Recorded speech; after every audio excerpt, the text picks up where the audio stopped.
আত্মবিশ্বাসী মেয়েরা এগিয়ে চলেছে, তখন ভারতবর্ষের মেয়েদের দুর্গতির কথা চিন্তা করে স্বামীজি চোখের জল ফেলেছেন আর বলেছেন, মা তুমি একটা পথ দেখাও, আমি কি করব।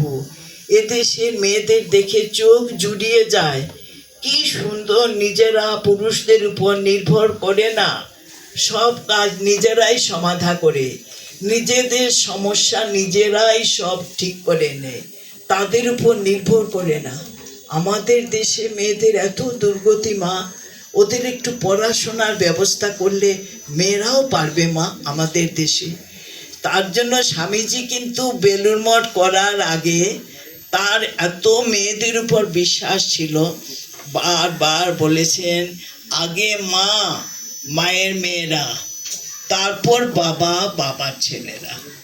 কিন্তু তখন স্বামীজির সময় আমাদের দেশে সেই রকম মেয়ে ছিল না যারা অন্য মেয়েদের রাস্তা দেখাবে।